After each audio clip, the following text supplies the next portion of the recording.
Hi, my name is Tess and this is Studio Tess O'Halloran. If you've clicked on this video, it means you're interested in soap making. I have been making soap since 2020. When everyone was making bread during the lockdown, I started making soap. I started with making just vegan soaps using shea butter or shea butter, and now I make goat milk soaps with tallow. So this is one of my recipes and I hope you enjoy. So this recipe begins with us measuring out our tallow, and this tallow I have actually rendered from fat that I get from a farm on the Cape West Coast, and it is grass-fed and gorgeous, and I store this frozen, and I do a dry rendering method with this, and I will do that once. If I feel like it needs another rendering process, I will go and do that again.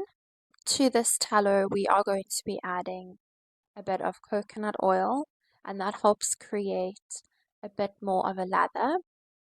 And we also use castor oil in this recipe.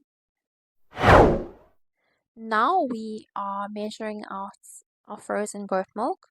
Once I have both of my ingredients measured out, I'm going to start slowly incorporating the lye onto the goat milk. You always want to be adding your lye onto your liquid, or never your liquid onto your lye. Keep an eye on this, keep stirring and watch the temperature. You want it to reach about 30 degrees Celsius. The next step in this process is heating up my fats and oils. And so I'm using a double boiler method where you add your container to some water and then you heat that instead of heating the oils and fats directly on the flame. Once it gets to around 35-40, I'm going to stop heating it. And then we are just continuing to stir the lye solution, the lye and goat milk. If it does start to cool down a little bit too much, you can gently heat that back up in that water bath. That should still have a bit of residual heat from heating up your oils and fats. So once you're happy with that temperature, you can add them together. I aim for around 30 degrees Celsius for both of them, and you can add your lye to your oils as long as they are within 10 degrees of each other. And I measure temperature in Celsius, in degrees Celsius, because I live in the southern hemisphere. I live in South Africa. It will be different, obviously, in degrees Fahrenheit. But there we go. Once the two are added together, you can begin to stir gently, and then we move on to the stick blender. And this is where the soap saponification begins.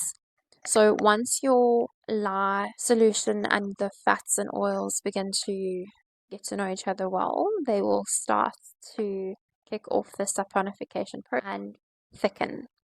And this is a great sign. This means that you're making soap. So that tracing, that thickening is what we are aiming for. You don't want it to trace too much though, it's going to make it difficult to pour. So once you have a gentle to medium trace, you are going to stop using your stick blender.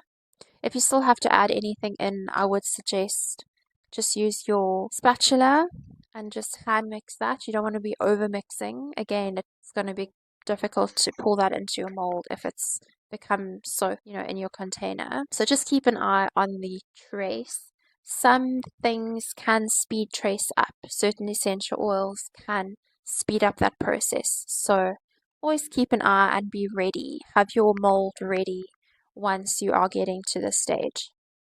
And then when everything is nicely incorporated and you are happy to move along, you can go ahead and pour your soap into the mold of your choice. So I'm using quite a standard loaf mold, and this is what I use to make my soap bars. Once it's in the mold, you can give it a bit of texture and just make sure that there are no air bubbles by gently tapping your mold to remove any trapped air.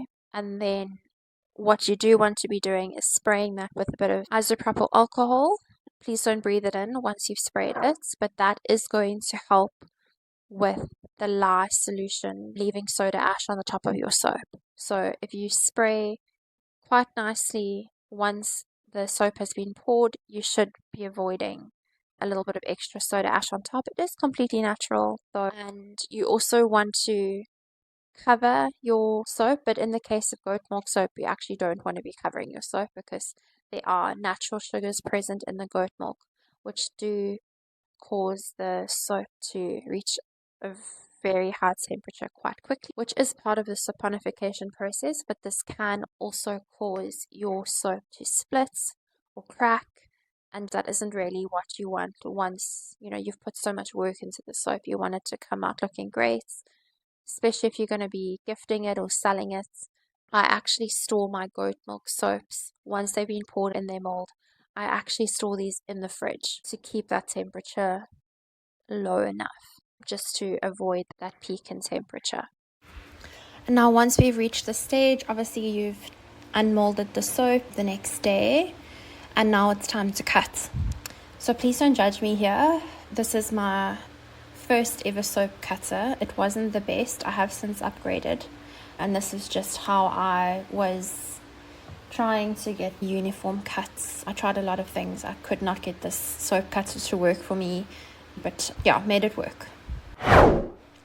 And now we are onto our lather test. So this soap is one of my favorites. It creates a beautiful lather. It's nice and gentle on the skin. It's nourishing. It's not drying because of all those extra fats from your goat milk. I highly recommend you guys try this soap. If you give it a go, please let me know. I'd love to hear how you found it, how you found this recipe. And thank you so much for watching my video, and I will catch you in the next one.